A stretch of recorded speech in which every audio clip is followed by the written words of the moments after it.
Predator Badlands, now streaming on Hulu and Hulu on Disney+. Here, you're not the predator. You're the prey. Prey. Prey. Prey. Prey. Prey. Prey. Prey. Critics are saying it's epic, stunning, and breathtaking. Many have come here. None have survived. Predator Badlands, now streaming on Hulu and Hulu on Disney+, rated PG-13. Hey, Among the Missing listeners. Before we dive into today's episode, I wanted to let you know that this episode ended up being so much bigger than we expected. So much so that we actually had to split it into 3 parts. In this episode, we're going to run through the timeline from Susan Park's perspective, in a whole lot of detail.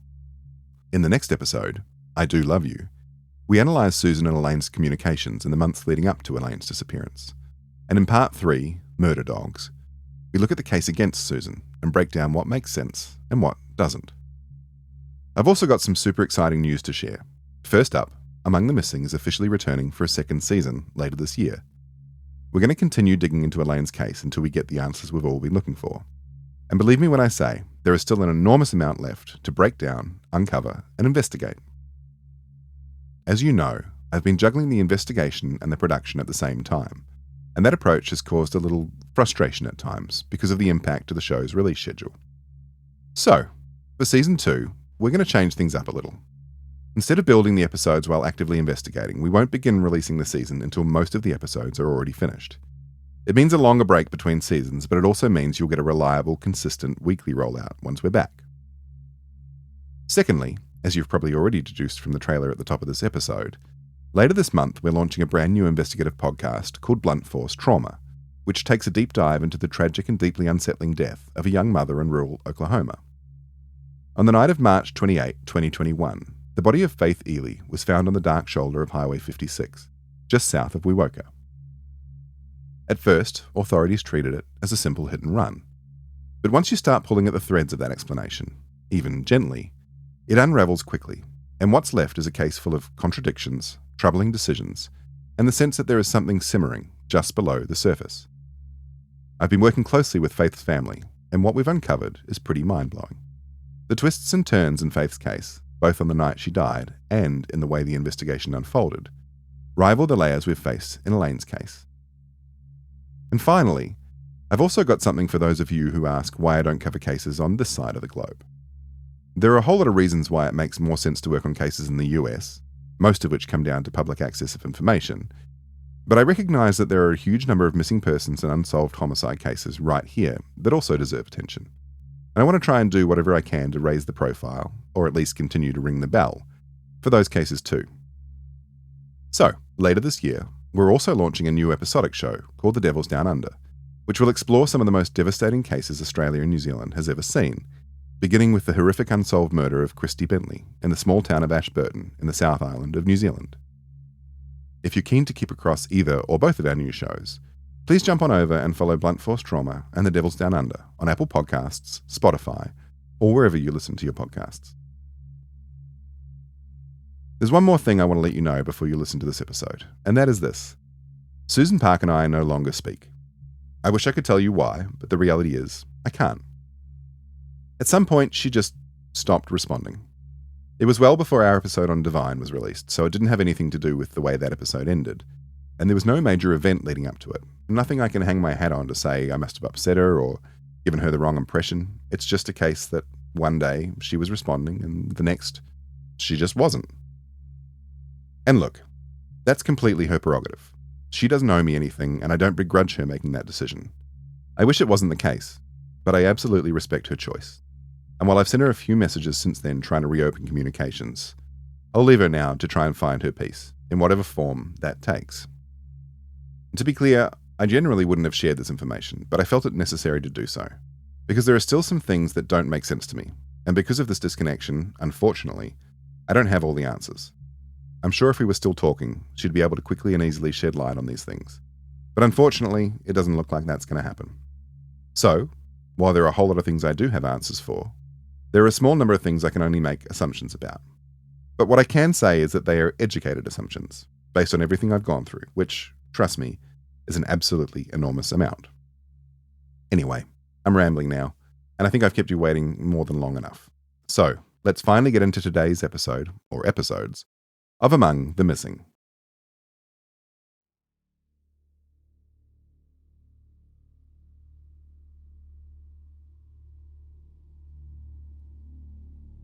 There's a well-known book on screenwriting by Blake Snyder called Save the Cat. It, along with Robert McGee's story, is one of the texts that gets thrown around a lot when you say, hey, I might write a screenplay. It's a Bible of sorts, and it's used by some of the biggest writers in Hollywood. Save the Cat is a paradigm. It lays out step by step the key ingredients to writing a screenplay that hits all the right beats, that, theoretically at least, will lead to box office success. It tells you how to write a screenplay in a way that leaves the general movie-going population satisfied. Basically, it's a guide to writing a film that spoon-feeds an audience what they want. And look, no criticism there. I've used the paradigm many times in my own writing, and it's those screenplays that have gone on to have the most success, so there's no doubt it's a reliable Bible. It does understand audience, and it does understand story structure. One of the biggest rules in Save the Cat, so big it's reflected in the title itself, is simple. You can break your story in almost any direction. You can let your protagonist fall apart, make terrible decisions, lose themselves, and claw their way back. But there's one thing you can never, ever do. You cannot kill the cat. Snyder means it in both the literal and metaphorical sense, of course. If you want to keep your audience engaged, literally avoid killing the cat. But, at its true essence, the rule is simple. You can't let your protagonist cross a moral or ethical line that will disconnect your audience entirely. You can let them wobble right on the edge of it. You can let them brush against it. But once they step over it, once they cross it, well, you lose them. And the impact of that rule in Save the Cat is, somewhat ironically, present in both the metaphorical and literal sense in To Live and Die in LA. There's a point in that podcast, roughly halfway through, where the audience discovers the fate of Elaine's cats, Coco and Bandit. And it turns out Susan Park sent them to the pound to be put up for adoption, where things had taken a turn for the worst. Bandit was thankfully saved by Neil and Ingrid, but unfortunately, Coco had passed away within 24 hours of being dropped off. Stress related to the new environment, apparently. In that moment, Susan had broken the golden rule in both the figurative and literal sense. She had, quite literally, killed the cat, and at the same time crossed a moral boundary that was almost impossible for her to return from. I remember following along at the time. There was absolute shock and horror when To Live and Die in LA found a text message Susan had sent to Elaine repeating the word die multiple times, which we'll get to shortly. But when the cat died, people were outraged, and Susan's position in the villainous Hall of Fame was solidified. Here's the thing. People want their stories tied up nicely. They want their protagonists to be flawed but redeemable. They don't like a mystery without an ending, or worse, an ending that doesn't honour the mystery itself. They like perfect wrapping paper and neat little bows. They don't want edges. But that's not the way things work in real life. People make mistakes. Mysteries don't have perfect endings.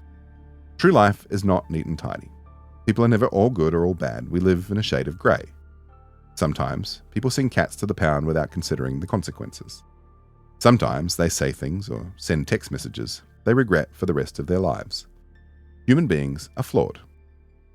The question is, what is the point at which your flaws tip you over the line from being primarily a good person to primarily a bad person? And where is the line between reasonable doubt and guilt without hard evidence? Those are questions I've asked myself almost every day over the past 4 years when it comes to Susan Park. Because, as I'll tell anyone who will listen, she's either one of the most cunning psychopaths to ever walk this earth, or one of the most persecuted mothers of a missing person I've ever encountered. And right now, there's only one true fact we can unquestionably lean on. She can't possibly be both. I'm Troy Taylor, and this is Among the Missing.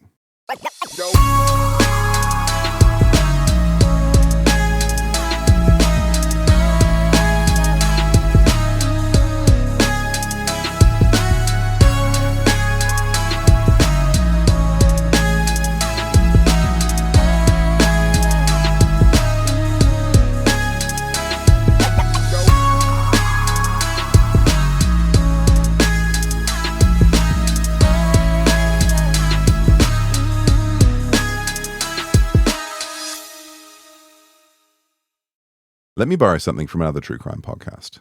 You might have heard of it. It's a little indie called Serial, about the murder of Hae Min Lee. In it, host Sarah Koenig opens up by discussing memory. Specifically, she asks a bunch of teenagers if they can tell her if they remembered what they'd been doing on a random day some 6 weeks earlier. As you'd expect, not one of them is able to do so with any real conviction. They think they might have been doing this, and they were probably doing that. One of them used the word definitely. I was definitely at work. And then his friend goes on to say they went to the movies together that night. At the same time, he says he was at work. Sarah uses it as a trope to highlight just how difficult it is to lock down the specifics of what happened on a particular day at a particular time without some kind of anchor point. In the case of Hayman Lee's murder, and specifically relating to Adnan Syed, Hayes' ex-boyfriend at the time, and the person who ended up initially being convicted for Hayes' death, she uses it to highlight why Adnan isn't able to speak with any authority as to what he was doing that afternoon. The police didn't interview him until 6 weeks after Hay had vanished.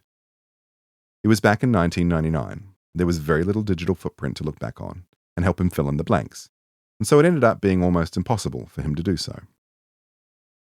But one of the things that Serial doesn't really highlight is that the whole thing is counterintuitive to what she's actually trying to point out, because the reality is Adnan did have an anchor point. He found out about Hayes' disappearance the night she disappeared, not 6 weeks after when the police were finally interviewing him, but the very night she disappeared. And something like that, your ex-girlfriend who you'd been madly in love with not months before, disappears, well, that creates an anchor point, right? And yet, Adnan wasn't able to recall where he was or what he was doing that afternoon. And this is where it gets interesting, because Susan Park is in exactly the same boat. She's always struggled to lay out clearly and decisively where she was on the Friday before Elaine went missing. And she too had an anchor point, because it was the very next day, the day Elaine disappeared, that Susan first called to report her missing. In the case of Adnan Syed on the back of Serial, there were hundreds of thousands of people calling for his release. But that wasn't the case for Susan, and quite the opposite, actually. So why did the public take such a starkly different view on two people who experienced the same thing on that particular issue? Lack of memory around a key event in their lives. And the answer to that, of course, is context. Serial painted Adnan Syed as an innocent victim. To Live and Die in LA showed Susan in a much darker light. While it didn't go as far as to outright accuse Susan of anything, it did focus, in particular, on elements of Susan's life and Susan and Elaine's relationship that didn't look great for Susan.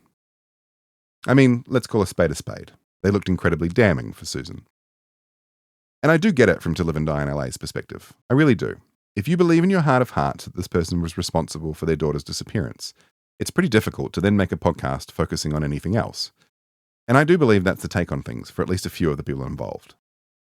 They wholeheartedly believed that Susan was responsible. I've taken that on board in everything I've dug into. I've spoken with a number of the key people around that investigation into Elaine's disappearance. I've looked at documents and data and images and videos. I've had detailed conversations and a whole lot of messages back and forth, breaking things down. And while I can definitely understand their perspective on things and absolutely see their logic, and there are still things I can't really explain without making assumptions, I still just can't agree. The thing is, the deeper I dug into Elaine's case and Susan's potential involvement, the more I kept coming up with elements that did the opposite of convincing me. I kept finding more context to things that I'd previously questioned. It's one of my mantras when it comes to this sort of thing, a blanket I've tried to throw over pretty much everything we've covered so far. Context is so damn important. And when you're looking for context, there's never a better place to start than a good old-fashioned timeline. So after discovering the potential link between the mystery car and the model car Susan drove herself, I made the decision that the first thing I needed to do was go back and look at everything again. Every beat, every step, every date, every time, from a different perspective. Susan's. So I made myself a pot of coffee so strong it could melt glass, and sat up into the early hours of the night, night after night, going back through every single thing I had. Years and years of communications with Susan. Audio recordings, pictures, documents, data files, iCloud backups, you name it. And so here it is, the timeline. This time from Susan's perspective, laid out as clearly and succinctly as I can. Adobe Acrobat Studio, your team's home base. Collaborate within a shared PDF space. You've got your docs, your plans, your specs, and then invite the crew to build what's next. They talk up the teamwork. Here's an updated render. They think that this design could be a contender. And when somebody wonders what's the next step, AI helps you finish the rest. Bolts are tight, now your plan's refined. Run a smoother business when you're all aligned. Do that with Acrobat. Learn more at adobe.com/do-that-with-Acrobat. In early April 2016, Elaine is arrested in Manhattan Beach on a charge of possessing 1 ounce or less of marijuana while driving. Her boyfriend at the time, Lolo, who was also in the car with her, is arrested for carrying an unlicensed firearm. In May of 2016, Elaine and her friend Sadie are involved in a car accident. The accident results in an insurance claim being submitted by a solicitor on Elaine's behalf. As a result, there are a number of hoops that Elaine has to jump through to see the claim approved. On July 11, 2016, on the back of Elaine missing a chiropractic appointment relating to the insurance claim, Susan sends Elaine a series of text messages. If you listen to the To Live and Die in LA podcast, you know the ones I'm talking about. They're commonly referred to as the die texts. And here's what they said. Fuck you. You manipulate the situation and not go to Cairo after you get what you want, fucking shithead. You make me sick with my high blood pressure. You make me sick. Die. Each time followed by a series of exclamation marks. Die. I fucking hate that bullying ass of yours and you make me sick. Leave me alone. Die. You think there's no reason, but I have thoughts and plans behind it all and you keep messing up. You will not be able to say you are sorry after you kill me. I asked Susan about these messages, and the reality is, she didn't have a whole lot to say about them. At the end of the day, what could she say? She acknowledged that it was on the back of Elaine missing a chiropractor's appointment. She said Elaine kept pushing her to follow up on the insurance settlement, but then just kept doing things on her own without listening. And so Susan ended up getting, in her words, super upset. Obviously, there is no excuse for ever addressing your child this way. Sure, you can be angry, and you can snap sometimes. Being a parent is hard. But using words like die when talking to your child? The vast majority of us would agree that this doesn't just cross a line, it pole vaults the Grand Canyon. Jumping forward a little toward the end of November, Susan's employment comes to an end. And around the same time, Elaine resigns from her job at Dave & Buster's in North Hollywood. Less than a month later, in early December, Elaine's dad, Ray, stops paying Susan child support. And if you're counting, that's a trifecta of pretty significant financial blows to the household that all happen at pretty much the same time. Throughout this time, from November through early January, Susan, under Elaine's request, and undoubtedly hopeful for at least some amount of financial relief, is trying to help Elaine close out the insurance settlement. Christmas comes and goes, with very little out of the ordinary, and January 2017 rolls around. For Susan, it's just another month. She spends a good amount of time looking for a new job, while simultaneously project managing a landscaping and house painting project at their home in La Crescenta. When she isn't doing that, she's with Jeff, splitting her time between his place and hers. Nothing really stands out in those days, or really any of the days leading up into Elaine's disappearance. Except for one. On the 25th of January, at around 3 p.m, Susan receives a call from a number that isn't in her phone. The call lasts for less than 1 minute. I traced the number back and was surprised at what I found. The number was tied to a drug and alcohol rehabilitation facility in a place called Tarzana. It was the Tarzana Treatment Center. And if that name rings a bell to you, well, it should. That's the same rehab center Susan and Rosemary Wheeler would go on to meet Michelle Westervelt at more than a year later, after she reached out about her tip relating to BK. The very same clinic. If you've been following Elaine's story over the years, you'll know that Susan's timeline relating to Elaine's disappearance always starts at the same point, and it's the point we're at now, the morning of Thursday 26th of January 2017, at 3:45 a.m. to be exact, when Elaine calls Susan to ask for her help, after her car breaks down on the 210 and 118 freeway interchange. Elaine goes on to message Susan at 3:48 a.m. Come with a gallon of gas, please. Lol. Susan replies, okay, stay safe. And then a couple of minutes later, Elaine messages again. Hurry, I'm on a bridge. Lol. Bring gas. And Susan says, okay. They message back and forth a few times, Elaine encouraging Susan to hurry and Susan telling her to stay inside the car and make sure she isn't seen by the cops. And as we know, and as we've confirmed, Susan was at Jeff's house that night, and they travelled together out from Sunland to the spot where Elaine had broken down with a jerry can of gas and some jumper leads. According to Susan, they jump Elaine's car and top her tank up with enough gas to get her moving.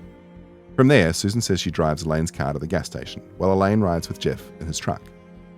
They drop Elaine and her car back home and head back to Jeff's house. Later, at around 10 a.m, Susan and Jeff drive to her house in La Crescenta, where they find Elaine on the couch in the living room in lingerie. She sees them coming, races into her bedroom, and closes her door. At 11:09 a.m, Susan messages Elaine to tell her she's making BLTs and asks if Elaine wants one. Elaine doesn't respond. Around midday that day, or the following day, Susan can't quite remember, Susan says Jeff changes one of the tyres on Elaine's car. Apparently, in addition to her battery dying and running out of gas on the freeway, somewhere along the track she'd managed to get a flat, too. And that brings us to Friday the 27th of January, the day Elaine travels to and spends the night at Divine's house, the day before she disappears. We've run through this day and the communications between Elaine and Susan plenty of times, but as a quick refresher, Elaine calls Susan at 1:18 p.m. to ask to borrow $20 and follows it up with what Susan refers to as a promissory message at 1:30 p.m, saying she'll pay it back before 6 p.m. Susan goes on to transfer the money across to Elaine via QuickPay, and at exactly 6:01 p.m, when she hasn't been paid back, she follows up with Elaine via text message. When she gets no response, she messages Elaine at 7:36 p.m. to chase the payment. Hello, ? QP $20 now. Susan says she thinks she stayed at Jeff's place this night, but she calls him at 8:16 p.m, and they speak for a couple of minutes. 10 minutes later, at 8:26 p.m, Jeff calls Susan back, and they talk for another few minutes. It's impossible to determine if she did end up heading to Jeff's house later that night, but we can see that at around 8:30 p.m. at least, she wasn't at Jeff's. I asked Sadie if she noticed Susan's car in the driveway that night when she picked her curling iron and necklace up from Elaine's house, and she said no, Susan's car wasn't there.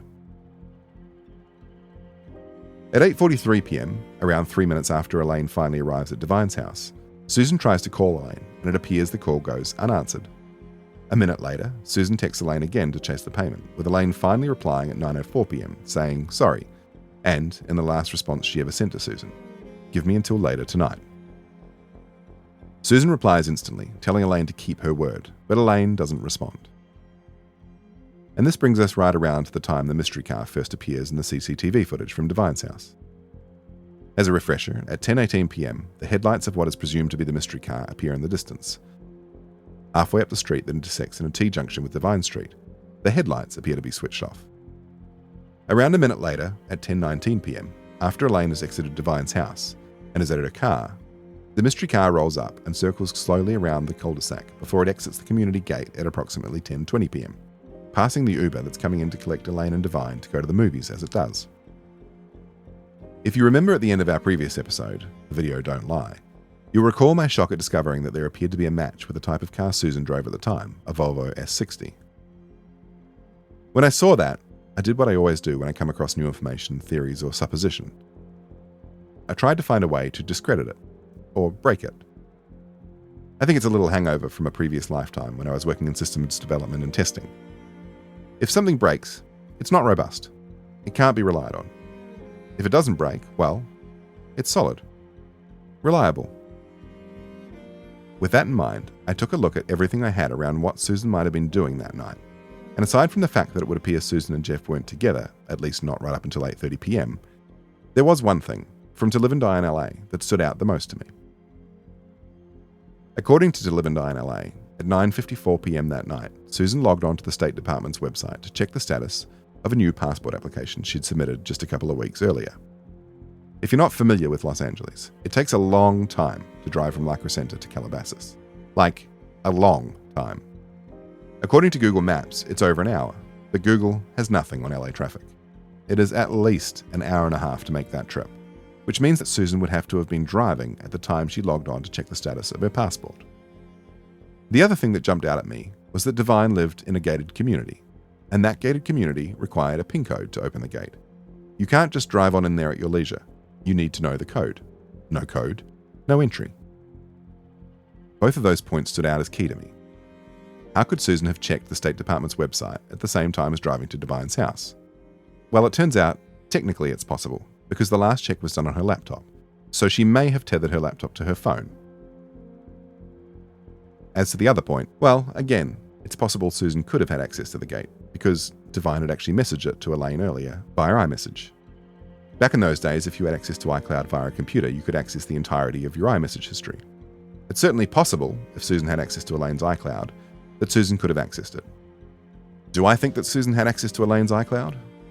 Well, that's a much more complicated question than it may initially appear to be. I won't commit an answer on that just yet, but I'll say there are indicators that she may have.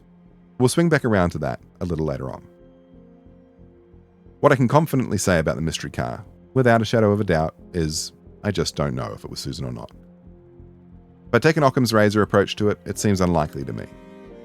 What are the odds that she might have driven in exactly 1 minute before Elaine came out to her car, waited down the street until Elaine did come out of her car, and then scooped around the cul-de-sac and drove directly out? In my eyes, pretty slim. The mystery car has, and probably will always, look more like some kind of drug handover to me, albeit a very quick one. The timing just feels too coincidental. The other thing that makes me lean toward it not being Susan is simply the fact that Elaine didn't say anything about it to Divine. If they were talking about how difficult things had been at home for Elaine, as Divine says they were, and Susan's car drove past her when she was out at the car that night, with its lights on and so the license plate illuminated, surely Elaine would have mentioned it to Divine. I mean, even a car that somewhat resembled Susan's, I feel, would have garnered at least some kind of comment. But by all reports, Divine has never mentioned anything like that. So from my perspective, unlikely. Moving on to the day Elaine disappears. Susan calls Jeff at 10:58 a.m, and it appears he doesn't answer. She makes a series of calls to the contractors working on her yard and house painting, before calling Jeff again at 12:22 p.m. They're on the phone for 4 minutes, before Susan tries to call Elaine for the first time that day at 1:36 p.m. She calls twice in a row, and as we know, both calls go unanswered. Susan spends 8 minutes on the phone to DirecTV customer support at 2:03 p.m, before calling to chat with Jeff again for 4 minutes at 3:15 p.m. At 3:42 p.m, Susan tries to call Elaine twice, and after that, Elaine's phone no longer rings. This is likely the call that triggered Elaine's phone to either die or for it to be switched off. At 4:40 p.m, Jeff calls Susan and they speak for another 6 minutes, before Susan tries Elaine again at 4:47 p.m. While obviously we can't know what Susan and Jeff discussed in those calls, the sheer number of calls, and the calls being spread out so thoroughly throughout the day, obviously indicate that the two of them were not together the day that Elaine disappeared. Later that same day, Susan calls Dustin, Elaine's brother, at 4:50 p.m. to let him know that she's worried about Elaine, because she's not replying to her messages or answering her calls. After speaking with Dustin, Susan tries to call Elaine again another 4 times, at 6:11 p.m, 6:50 p.m, 7:32 p.m, and 8:05 p.m, all of which times Susan say Elaine's phone didn't ring, and Elaine's phone records also reflect this. Finally, at 11:50 p.m, Susan calls Jeff again.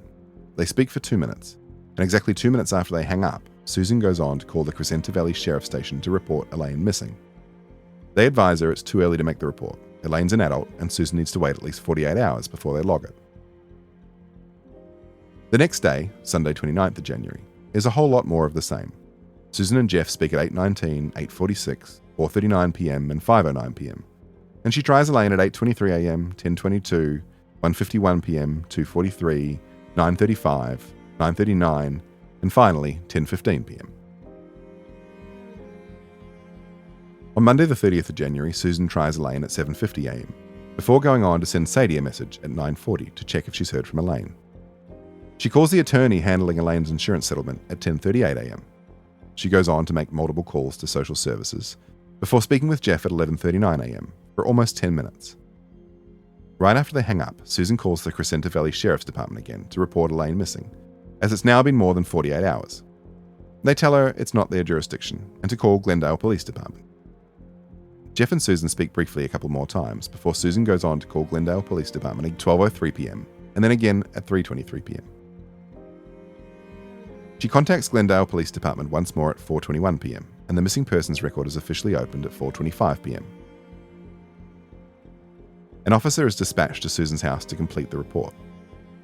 In between the time the record is opened on the phone and the officer arrives at Susan's house, Susan calls Elaine's friend Sadie to discuss the last time Sadie saw Elaine and to ask about Elaine's boyfriend. They speak for about 15 minutes. At 4:55 p.m, Ray, Elaine's father, receives the call from the reporting officer from Glendale to advise him that Elaine has been reported missing and to ask him basic questions. This is the first time Ray hears that Elaine is missing. Later that night, Susan tries Elaine again at 9 p.m. On February 1st, Susan calls Devine for the first time at 1:28 p.m. and confirms that Elaine spent the Friday night at his house. They chat for 8 minutes before he tells her to contact his mother, Tonya, if she has any more questions. She does so at 1:42 p.m, and they make plans to meet at her house the next day to discuss the last time Elaine was seen. She then begins a day of serious call-arounds. From the Lost Hill Sheriff Station to Glendale PD to Ray Park at around 2 p.m, which is the very first time they've spoken since Elaine disappeared. She contacts a number of medical centres in the area. She goes on to call Lost Hills again, GPD multiple times, Dustin multiple times, Ray multiple times, Jeff multiple times, and Sadie again. All in all, she makes 43 calls relating to Elaine's disappearance that day. As we know, the next morning she and Jeff visit Devine and Tonya at their property in Calabasas before they head to the Lost Hills Sheriff Station. Susan calls the attorney managing Elaine's insurance claim again just before they arrive, and when they do, Lost Hills runs a historic ping on Elaine's phone, which gives them the general area Elaine's phone last connected to a phone tower. The address given to Susan is 3500 and a half Coral Canyon Road, which might seem odd because, how do you have half a property in an address? But, just as a side note, I looked into this a little, and I can confirm it's aligned with the way cell tower locations are referenced. On the back of the ping data, Lost Hills sends out a couple of cars to scour the area, and not long after that, at around 3:30 p.m, Elaine's car is located parked on PCH. Susan and Ray end up talking 12 times that day, and Susan calls around to a number of places trying to retrace Elaine's steps, from Calamigos Beach Club, which is adjacent to where Elaine's car was found, to Elaine's Bank, Malibu Urgent Care, ABC News, and Dustin and Sadie. TaxAct knows every small business owner has different tax filing needs. With TaxAct, you can file yourself with the help of an expert, or TaxAct can do it all for you.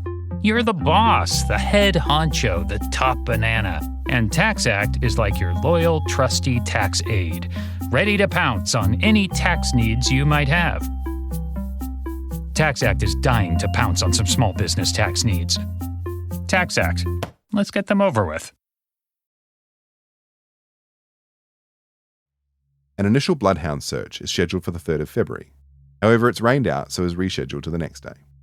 The search covers the area directly around where Elaine's car was located, the beach side, the mountainside, the trails behind the RV park, and Coral Canyon Road. The search stops at the gates to Solstice Canyon and doesn't proceed up into the canyon itself. The bloodhounds don't pick up a single trace of Elaine. Not on the beach, not in the hills, not on the trails, not in front of Solstice Canyon, and not in the area where Elaine's car was found. Susan spends the next week calling around a whole lot of different places and a number of Elaine's friends, before she gets a call from Rosemary Wheeler, who goes on to set up the Help Find Elaine Park Facebook page and organise searches. From this point on, Rosemary becomes Susan's right-hand woman, making calls, following up leads, piecing together information. On the 20th of February, Susan and Jeff first contact Jaden Brandt, who agrees to investigating Elaine's disappearance pro bono, and he goes on to kick off his investigation. They meet on the 22nd of February for the first time and run through the details of Elaine's disappearance. In the interim, Rosemary sets up a GoFundMe for Elaine, and it receives a significant amount of contributions very quickly, totaling around $16,000. Susan's new passport is issued on the 15th of February 2017. On the 12th of March 2017, another search occurs. This is the search at which it's reported Tonya Compare, Devine's mother, had been screaming out looking for Daisy. About 50 to 60 volunteers, including representatives of the Malibu Search and Rescue Team, Detective Krivak from the Glendale Police Department, and Jaden Brandt, all search the Coral Canyon and Calabasas areas. Search and Rescue deploys a new unmanned aerial vehicle, or in other words, a drone, to search the canyon areas that the crews cannot reach on foot. Unfortunately, no evidence is found. In late March, Elaine's auto insurance claim is finally closed out, with a settlement of $5,000 reached, a third of which goes to the solicitor, a third to Elaine's doctor, and the final third for Elaine.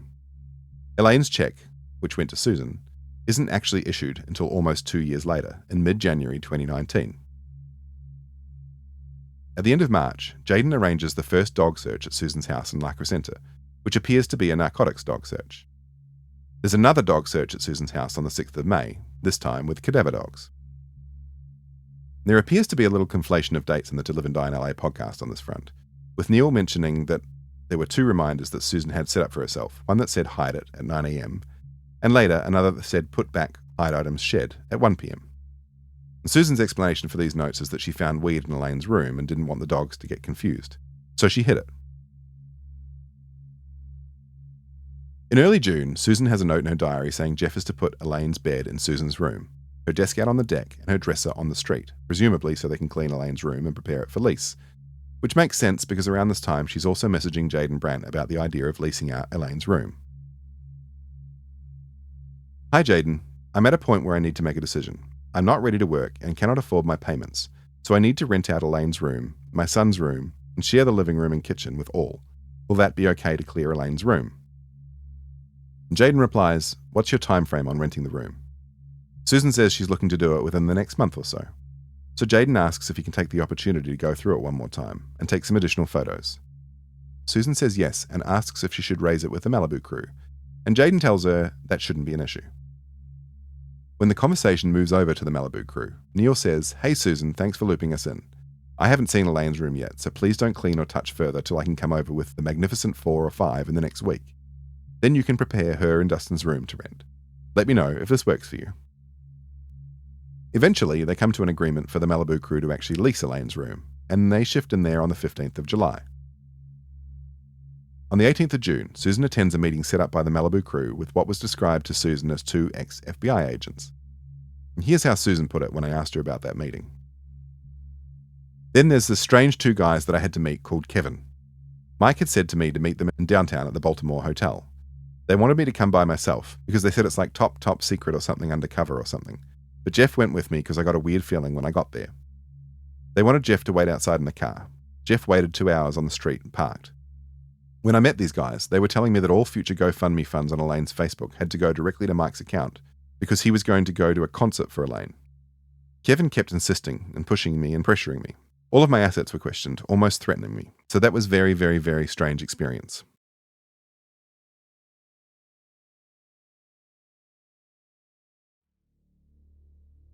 Throughout the months after Elaine's disappearance, the reward fund offer fluctuated quite significantly. For a very short time, it actually sat at $500,000, half of which was put up by David Faustino, and the other half agreed to be matched by Susan's employer at the time. If you're as old as I am, you'll know exactly who David Faustino is. But for those of you who don't, David was a household name in the 80s and 90s. He played a character on TV called Bud Bundy, on the show Married with Children, son to Ed O'Neill's Al and Katie Seagal's Peggy. In what conjures up one of the most Hollywood-esque images in my mind when I think of Elaine's case, Susan went on to meet with the Malibu crew and David Faustino at Mike's house on the 21st of August, where they sat on his living room floor and, I kid you not, counted out $250,000 in cash, going on to then bundle it into a suitcase.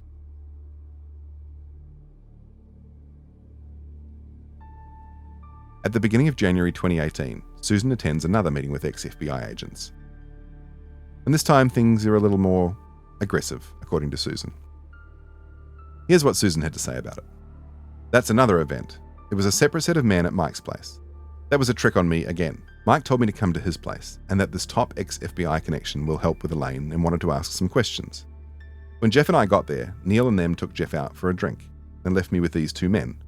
I had all my folders, files, CDs, heavy box with me, all excited. And then they were interrogating me on my involvement. I was so humiliated, upset, tearing up. I've seen some of the video from this meeting, and it's clear that Susan is taken aback by the directness of the guys interviewing her. They push her incredibly hard, and her responses are shaky and unsure. At one point, when Susan's responding to one of their questions, she says something like, after Elaine and then she pauses. In what appears to be a pretty evident language correction, she ends the word as disappearance, rather than died. A few weeks later, a vigil is held on the beach, near where Elaine's car was discovered. All of the Malibu crew were in attendance, as was Elaine's brother Dustin and Jeff's son Travis. Susan and Jeff themselves didn't attend. And to be fair, knowing now how the interview with the two ex-FBI agents had gone earlier in the month, I'm not certain I would have attended either. On the 14th of May 2018, Cellebrite managed to successfully access and extract the data from Elaine's iPhone 7 handset. The data was then positioned for further extraction using Cellebrite analysis software. On the 8th of November 2018, Rosemary arranged for two highly skilled experts in the field of human decomposition detection, Paul Dostie, a highly experienced cadaver dog handler, and Dr. Arpad Vass, who has a doctorate in forensic anthropology and is literally the go-to guy when it comes to understanding human decomposition, to come out to Los Angeles and assist in investigating Elaine's case. And just a side note, if the name Paul Dostie rings a bell to you, and you're a big true crime podcast fan, it's probably because Paul and his three-legged cadaver dog Buster were involved in the search for Kristen Smart, which was covered in Chris Lambert's absolutely brilliant podcast, Your Own Backyard. Rosemary reached out to Susan to arrange for the search to begin at her house. However, Susan took umbrage to the fact that they wanted to start there, and so the search, and Paul and Arpad's involvement in Elaine's case, never proceeded. I'm going to stop the timeline there, not because there isn't more that we could go through, but at the end of the day, you've got to draw the line in the sand somewhere, and this feels like as good a place as any. What I learned over time, looking into Elaine's case, is that nothing is ever as simple as it may look on the surface. Everything is complex, and even with the additional context, it's still incredibly hard to fully position yourself to understand the thoughts and actions of another human being. But every little piece helps. And having the timeline in place is a good start. But without another layer of context, all we have is a series of dates and times, and places and people. I realized as I pulled all this together that it's nothing without a key piece of the puzzle analysed in conjunction with the timeline data: communications. When I first started compiling this timeline, I stumbled across a series of messages between Susan and Rosemary Wheeler regarding Dr. Voss and Paul Dostie. I read through it and found myself a little shocked. It's pretty clear reading them just how Susan felt about the idea of another cadaver dog searching her house in Lycra Center, and there's no doubt I was left pondering, yet again, whether this was an attempt to avoid some kind of detection, or simply the frustration of someone who has had the spotlight turned continually on them, someone whose daughter is missing, and someone who feels like resources have been wasted and energy directed in the wrong places. I'll let you make that call. Here's a snapshot of the messages I found between Susan and Rosemary on the subject. Rosemary: tomorrow Paul and Arpad want to meet at your house. They just now told me they have time in the morning. Can you be there, or can I just bring them by? Susan: I will only meet if and once they have searched Divine's house, and I am working tomorrow. I am not the suspect. Rosemary: of course you're not the suspect. They just want to be sure that nobody followed her home and did something while you weren't there. Susan: Rosemary, this is all your suggestion. I was home around 2:30 a.m, consecutively because I was worried about her car having problems. I would know if she was home. What has someone following her have to do with searching my house? What clues can they find in my house? A reminder that a few times dogs came around and found nothing. Only thing I can think why is if you guys think that she's in my house. Or something. What the heck? Rosemary: Susan, I am only doing what they ask. Susan: search and focus on the last place she was seen? Yes, with your ideas and suggestions. Get over it, please, about me, please. Why do you insist and upset me constantly? Even the cops don't do this to me. Rosemary: the last thing I want to do is upset you. I'm just trying to get through this too. All I want to do is find Elaine, and I'm at a loss here. I'm only doing what they ask of me. Susan: I would be the most important person who would want to find her. Why would you be more so than me? Just because you guys can't search Divine's compound and in cold clues, you guys are focusing on me? Outrageously, unbelievably upsetting. Hip to hip? Please ask them to use a better time and their ability to do a better use. And please don't text me regarding this. I'm not going to respond anymore. As far as I know, you want me to respond so you can hopefully get something out of it. No more. Rosemary: for the record, Susan, I have never once said I suspected you. You're the one saying it, not me. I've stood by your side and devoted myself to finding Elaine. Nothing more, nothing less. Susan: it's based on your actions. Rosemary: my actions? Susan: suggestions and your constant scenarios toward me. Okay, Rosemary, I don't want to text anymore, please. Your Italian blood in you is showing. Rosemary: I would never insult your race. Susan: why would you assume it's an insult? Do you see your actions being forcible? Please don't text me today anymore. I'm very upset and hurt from you. Only bad thoughts to come from texts. Please do not text me today anymore. Rosemary. You know what, Susan? It's simple. If you have nothing to hide, there should be no worries, right? So what's the deal? Because you are not a suspect and you're the one who constantly brings it up. Susan. Pathetic. Hiding? I bring it up because you are stubborn and constantly wanting to search my house over and over again. You see the ones making this situation. I'm done. You said it. See, you keep texting even though I asked you not to. All your hip-to-hip friends were all fake. If it was sincerely true, you wouldn't make me go through all these horrible texts. It's bad enough what I'm going through. You were the last person I trusted and I depended on. Forget it.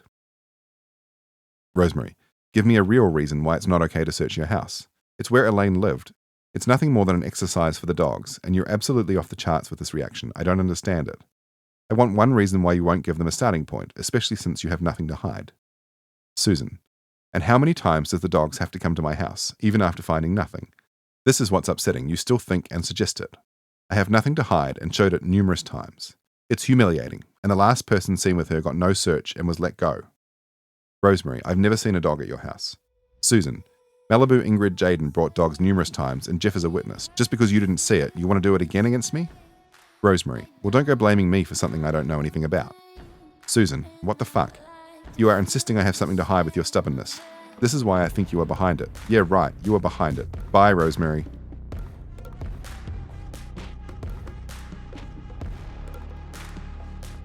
But the messages between Susan and Rosemary regarding the cadaver dog search weren't the only ones I stumbled across.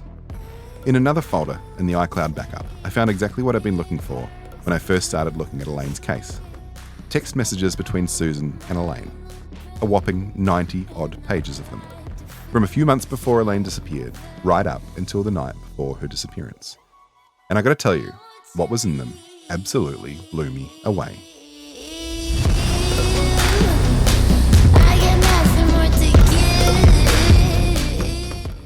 But that's next time on Among the Missing.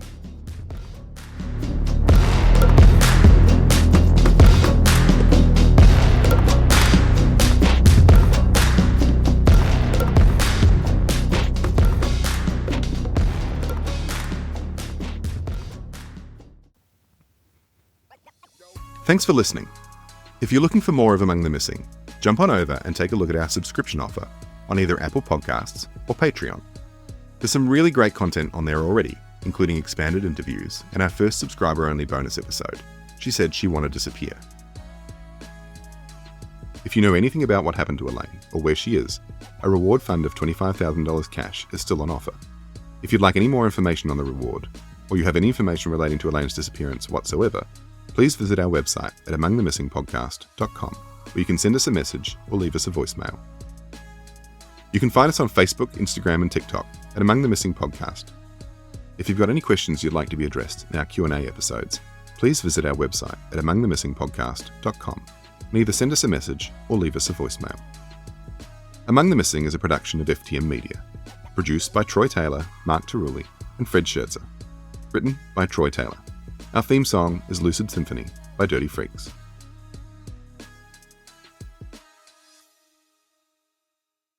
Elaine Park is still a missing person, and her case is still open with the Glendale Police Department.